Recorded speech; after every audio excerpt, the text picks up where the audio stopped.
Olá, eu sou o Giovanni de Souza, este é o quarto trimestre de 2022 da classe de jovens Liderança na Igreja de Cristo, escolhidos por Deus para servir. Esta é a lição número 6, Exemplos de Liderança Feminina. E o Ministério Pastoral Feminino é bíblico? Fique aqui comigo que você saberá. Texto principal. Então Ilquias e os enviados do rei foram ter com a profetisa Ulda, mulher de Salom. Segundo Crônicas, capítulo 34, versículo 22. Resumo da lição. Em toda a Bíblia é possível identificar a mulher como parte do propósito de Deus, inclusive ocupando posições de destaque, tanto no Antigo como no Novo Testamento. Introdução. A temática a respeito do papel da mulher na sociedade, na família e na igreja tem provocado grandes debates, mas a Bíblia tem as respostas para as questões mais complexas e centrais a este respeito. Nesta lição, vamos analisar a liderança feminina e sua importância para a Igreja de Cristo. Mulher nas Escrituras Sagradas. Bom, quando nós vamos falar sobre a questão feminina, sempre tem dois polos, né? Tem o polo que é geralmente machista e o polo que é geralmente feminista. Mas e à luz da Bíblia? Como é que nós vamos ver a questão da liderança da mulher na igreja, o pastoreio, né, o ministério pastoral feminino? Como são tratadas essas questões na igreja? Você verá que algumas questões são bíblicas e outras nem tanto. Então nós temos que ter muito cuidado para atender a este assunto, por compreender o que envolve a questão da parte feminina na igreja. E sim, a parte feminina é uma parte importantíssima, haja vista que, de modo geral, talvez seja assim na sua igreja, a maior parte da igreja é sempre feminina, sempre a parte feminina é sempre a maior, mais ou menos uns 80%, 60%, 70% da igreja ela é feminina e somente a outra parte é masculina. Por aí nós vemos a importância da mulher na igreja. A criação da mulher. Poderíamos utilizar vários textos bíblicos para confirmar a importância e o valor da mulher, mas nenhum supera o texto de sua criação em Gênesis 2, 18 ao 25. A semelhança do homem, a mulher foi criada por Deus com um propósito específico, ser uma adjuntora ou ajudadora. Qual é o valor da mulher? Haja vista que até nos dias atuais, sempre o homem é visto como superior. É importante nós notarmos que a Bíblia menciona que o homem é maior do que a mulher. E esse maior não quer dizer que o homem tem mais valor do que a mulher. Quer dizer que o homem tem um local de destaque, um lugar de destaque, vamos assim dizer. Mas a importância, vamos falar de valores. O valor da mulher é exatamente o mesmo valor do homem. Deus não faz distinção entre homem e mulher na questão de valor. Até porque, quando Jesus morreu na cruz do Calvário, Jesus morreu para o homem e também para a mulher. Deus não faz acepção de pessoas para salvar. Então, se a mulher tivesse um valor inferior ao homem, o que aconteceria? Jesus morreria talvez para um homem na cruz e teria um sacrifício a menos, Jesus faria talvez uma outra coisa menor para assim integrar a mulher, mas não, Jesus morreu na cruz tanto para o homem quanto para a mulher, o que evidencia sem sombra de dúvida que tanto o homem quanto a mulher têm o mesmo valor diante do Senhor. Não há distinção neste negócio, mas é bom deixar claro que a Bíblia menciona que o homem é maior do que a mulher, porque ele foi feito primeiro. As mulheres no ministério de Jesus.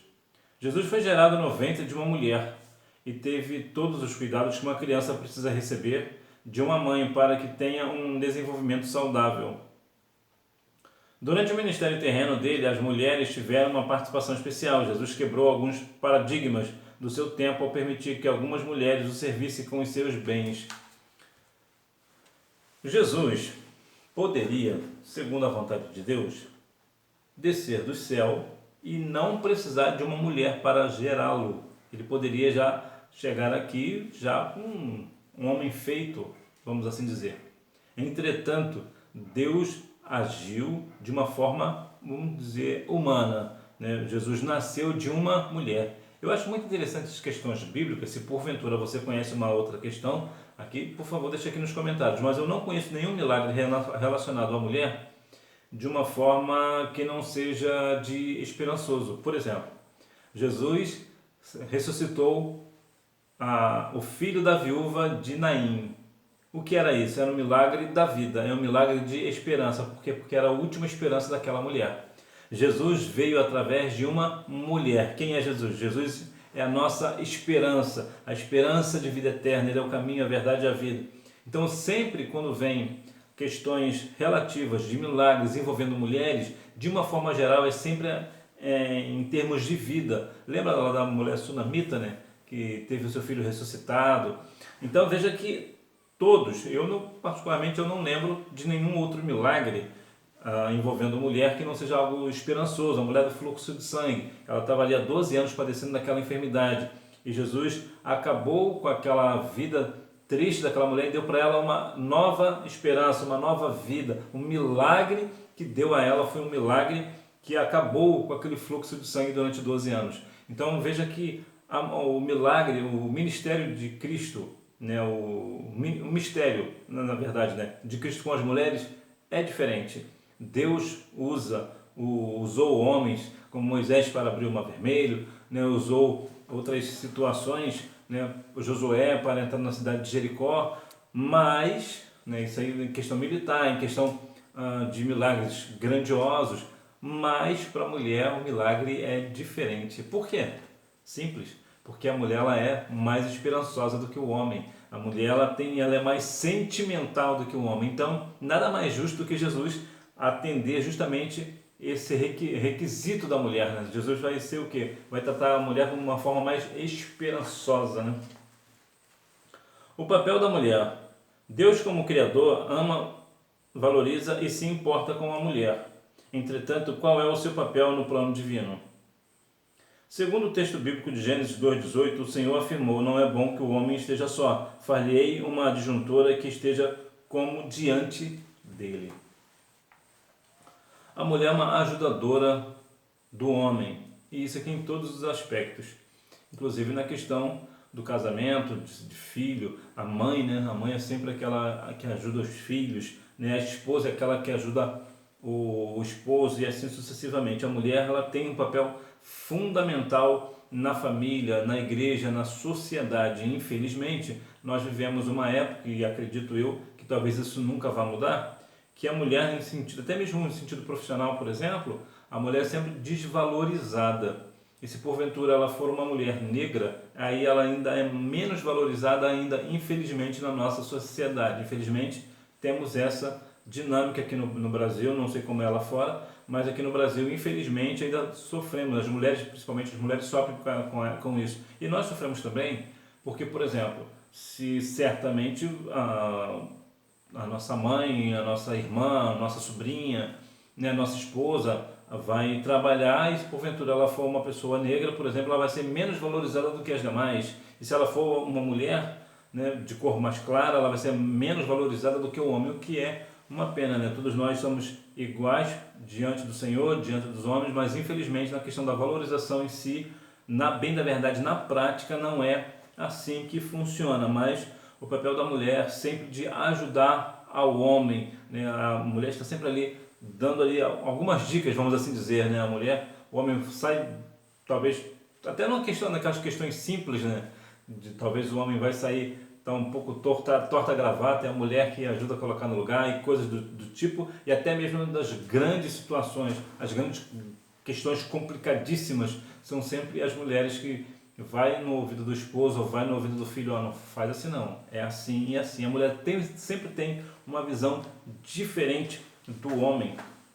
Mulheres na liderança, liderança de Débora e Hulda. Débora recebeu uma mensagem divina que deveria ser entregue a Baraque. O Senhor revelou à sua serva todas as estratégias que deveriam ser tomadas na batalha contra o inimigo. As Escrituras afirmam que Débora exercia uma liderança estabelecida por Deus. Então temos aqui a Débora que tem aqui um chamado, uma liderança da parte de Deus. Sim, o Senhor ele não faz acepção de pessoas. Então se ele precisar de uma liderança feminina, se ele precisar, ele usará. Agora, nós temos que ver também de que parte está vindo essa liderança, né? Porque infelizmente muitas igrejas estão colocando a questão da mulher em questões de liderança que não foi Deus que mandou. Estão querendo forçar a mulher nesse sentido específico, né? Se o homem pode liderar, então uma mulher também pode. Sim, uma mulher também pode liderar, só que existem casos que nós precisamos compreender que é da mesma forma que o homem é colocado lá, orientado por Deus, a mulher também tem que ser da mesma forma. Ela só pode entrar na liderança se for algo específico, se for liderado por Deus, se for destinado por Deus, e não porque o homem acha que a mulher tem que ser igual, então vou colocar essa mulher aqui para liderar junto comigo ou juntamente com ele, porque as mulheres têm o mesmo valor. Sim, a mulher tem o mesmo valor, mas repito, não é por isso que vai colocar a mulher numa questão de liderança, porque se uma vez que Deus não mandou, se Deus não ordenou, deixe isso quieto. Por quê? Porque é uma desobediência ao Senhor. É importante ressaltar que Hulda exerceu a atividade de profetisa em um período em que esse ofício era quase exclusivo dos homens. O povo de Deus contava com a liderança do rei, do sacerdote e do profeta. A história de Hulda nos mostra que Deus é soberano e usa quem Ele quer. Sim, Deus usa quem Ele quer, da forma que Ele bem entender. Mas, mais uma vez, é bom deixar claro que a mulher ela precisa estar sempre na posição que o Senhor a colocou. Se o Senhor a chamou para liderar, que lidere, que fique claro este ponto. Porque assim como foi com Débora, o Senhor, toda a liderança é colocada por Deus. É bem verdade que, infelizmente, até no meio dos homens também, né? Às vezes o pastor, sem uma direção de Deus, coloca uma pessoa para liderar, talvez uma congregação, um departamento, enfim, alguma outra situação, mas não foi direcionado por Deus. Isso foi uma questão do pastor, foi uma questão particular do pastor, porque talvez aquela pessoa é o filho dele, né? Ou uma pessoa muito próxima, uma pessoa muito amiga, ou dá um dízimo muito alto. Então, isso aqui nós precisamos também ter essa coerência, porque da mesma forma que a mulher só pode liderar com orientação divina, o homem da mesma forma só pode liderar se for uma orientação do Senhor. Por quê? Porque o Senhor usa quem Ele quer. Até se for o caso, se Deus quiser usar uma criança também, Ele usará. Então nós temos que ter esta compreensão. A liderança de Priscila. Áquila e sua esposa Priscila eram fazedores de tendas e aparecem pela primeira vez no livro de Atos ao se encontrarem com Paulo na cidade de Corinto. Na carta aos Romanos, Paulo saúda Priscila como uma cooperadora do reino de Deus. As mulheres, de forma direta e indiretamente, elas têm sempre cooperadoras. É interessante, por exemplo, a história da Escola Bíblica Dominical. Ela foi fundada por Robert Hicks, na Inglaterra, por influência de uma jovem. Então veja que Anna Balmore é o nome dela.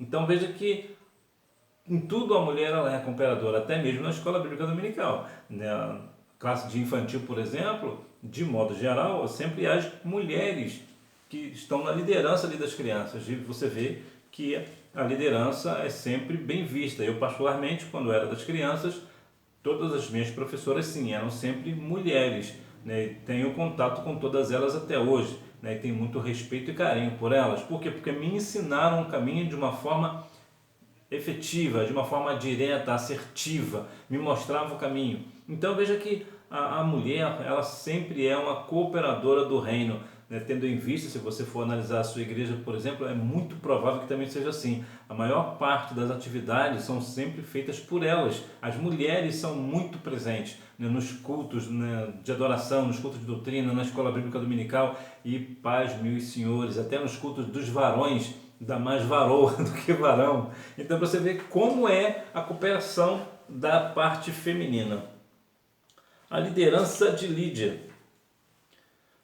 Lídia era natural da cidade de Tiatira e provavelmente foi a primeira europeia convertida pelo ministério de Paulo. Atuava como vendedora de púrpura e demonstrou ser uma mulher generosa, pois logo depois do seu batismo colocou sua casa à disposição de Paulo e Silas e Lucas, persuadindo-os que aceitassem o convite. Agora veja que a mulher está usando ali a sua casa para continuar a obra do Senhor. Ela usa, depois do seu batismo, a sua casa e oferece a esses homens a sua casa para que eles assim estejam ali continuando fazendo a obra do Senhor.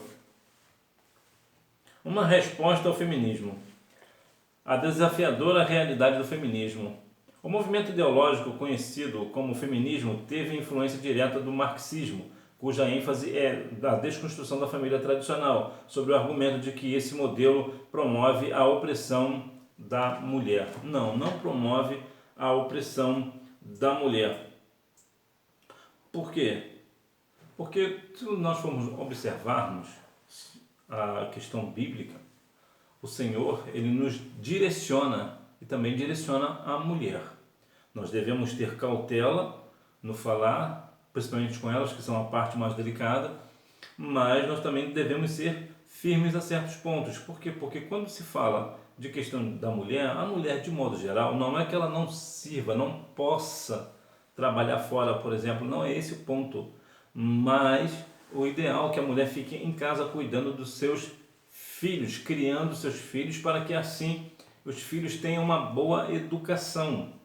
Mais uma vez, é claro que existem alguns casos específicos. A mulher, por exemplo, que tem seus filhos, mas não tem mais o seu esposo, então ela precisa sair para trabalhar, para sustentar a sua família. E sim, muitas mulheres e boa parte das mulheres no Brasil fazem isso. Deixam os seus lares para cumprir a tarefa de homem. Por quê? Porque ela não tem mais o seu esposo por alguma razão. Talvez ele a abandonou, talvez ele já partiu para a eternidade, ou a deixou e foi para outro lugar. Então, há sempre alguma dinâmica. Mas, de modo geral, quando possível, é de bom tom que a mulher fica em casa, até para ela se cuidar, para o seu esposo, né? Também, claro, o homem deve, claro, amar a sua esposa, mas é interessante que nós vemos compreender que essa questão de feminismo, ela quer, na verdade, desconstruir a família tradicional. Isso é uma cilada do adversário.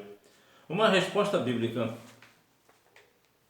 O termo dominar, usado em Gênesis, não implica subjugar, maltratar e nem tampouco humilhar, e em hipótese alguma indica que o homem seja superior à mulher. O texto paulino a respeito de a mulher estar calada e não ensinar na igreja trata de questões pontuais, pois as igrejas para as quais Paulo escreveu estavam enfrentando algum tipo de desordem. Quando o Senhor diz na sua palavra que o homem vai dominar a sua mulher, não é que o homem vai ser dono da mulher em todos os aspectos, vamos assim dizer, que o homem pode fazer o que ele quiser, pode humilhar a sua mulher, pode maltratar, não é nada disso. Ali o que o Senhor está dizendo é uma ideia de liderança. Por quê? Porque a mulher ela é muito emocional, ela é muito emotiva. Então há questões que precisam ser resolvidas pela razão. E a mulher não é levada pela razão, ela é levada pela emoção. Então o homem nesse ponto ele lidera a mulher porque ele é racional. Não estou dizendo que a mulher é irracional. Estou dizendo que a mulher ela é emotiva, ela vai pela emoção da situação, da ocasião. Mas nós precisamos ser o quê? Racionais. Porque se nós formos levar sempre pela emoção, a coisa vai desandar. Então é interessante notarmos isso. A questão também de Paulo, que diz que as mulheres estejam caladas na igreja, e isso gera um desconforto. Para que nós venhamos ter uma dinâmica do que acontecia ali, imagina, por exemplo, na sua igreja. É muito provável que o grupo mais frágil, vamos assim dizer, seja as crianças. Então, se as irmãs, por exemplo, que geralmente a mulher fala mais do que o homem, de modo geral, o que acontece? As crianças começam a conversar um pouquinho e as irmãs estão conversando. Quem é que vai ser repreendido? As crianças. Por quê? Porque é o grupo mais fraco. Então, o dirigente, o pastor, vai repreender as crianças, então automaticamente as irmãs vão ficar em alerta. Bom, se repreendeu as crianças, deixa eu ficar aqui quietinha. Essa era a dinâmica, mais ou menos, para a gente ter uma noção de Paulo. Por que Paulo repreendeu as irmãs? Era porque muito provavelmente não tinha um grupo mais fraco do que elas. Não teriam as crianças, por exemplo, nem jovens, talvez nem adolescentes. Então só tinham homens e mulheres. Então, para ele não repreender o homem, ele repreendeu as mulheres, mas também servia para os homens. Sim, a repreensão valia para os dois, mas por uma questão muito possivelmente de hierarquia, né, talvez de autoridade, talvez seja esse o ponto, ele repreendeu as mulheres, mas isso não quer dizer que as mulheres não possam falar na igreja, até porque temos casos, por exemplo, da Uda, por exemplo, que era profetisa. Se ela era profetisa, então ela fala. Então, por que a Bíblia está falando que ela não pode falar?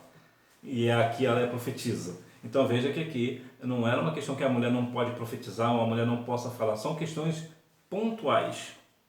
Uma resposta final. Entretanto, devemos deixar claro de que não tratamos aqui do ministério pastoral feminino. Primeiro, porque a nossa igreja não ordena pastoras. Segundo, tratamos a perspectiva de liderança comum de milhares de irmãs em departamentos eclesiásticos, que é uma realidade em nossa igreja. Não, o ministério pastoral não é bíblico. A Bíblia, em todos os aspectos, sempre chama homens.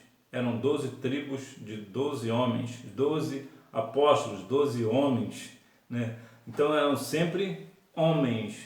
Se você for olhar o texto bíblico, por exemplo, que fala sobre a questão dos diáconos, obreiros, ele sempre fala para o homem, nunca fala para a mulher.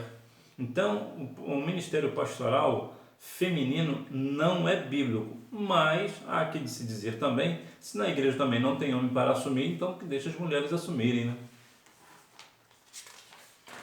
Conclusão. Esta lição buscou elucidar o que a Bíblia ensina a respeito da mulher, destacando o seu valor, o seu papel e a sua importância na obra de Deus. Com exemplos bíblicos à luz das Escrituras, a lição reafirmou que a mulher desempenha um importante papel na sociedade, família e igreja. Sim, a mulher tem um valor muito elevado, e mais uma vez eu vou dizer a questão de valor. Tanto o homem quanto a mulher têm o mesmo valor. A questão são que os papéis são diferentes, as funções são diferentes, as circunstâncias são diferentes. Então veja que o homem foi feito, né, foi trazido aqui para uma questão de liderança e a mulher em alguns casos específicos. Então nós temos que ter essa dinâmica, compreender que cada um devemos estar no nosso lugar. Por outro lado, não é porque o homem está na liderança que ele vai oprimir ou humilhar a mulher. Todos nós somos iguais. O mesmo tratamento que o homem dá ao outro homem na igreja, ele também precisa dar o mesmo tratamento para a mulher. Por quê? Porque todos nós temos o mesmo valor diante do Senhor. Volto a dizer que Jesus morreu na cruz do Calvário, tanto para o homem quanto para a mulher, o que só prova que de fato todos nós somos iguais. Hora da revisão. Número 1, significa idônea, que seja capaz de. Número 2, a Maria Madalena. Número 3, ela era profetisa. Número 4, eles eram fazedores de tendas. Número 5, ela era natural da cidade de Tiatira e atuava como vendedora de púrpura. Então que nós venhamos ter sempre esse questão na nossa vida, para que nós venhamos compreender as questões femininas, a questão do pastoreio feminino, que não é bíblico. Compreender que a mulher tem o seu valor na igreja, na sociedade e na família, e que de maneira nenhuma ela deve ser desvalorizada, desrespeitada ou humilhada. A mulher tem o mesmo valor que o homem e ela sim precisa também ser valorizada, respeitada e amada. E que Deus em Cristo continue abençoando a sua vida, que você tenha uma boa aula, não deixe de ir à Escola Bíblica Dominical, até porque quem faz a escola é o aluno. Tchau!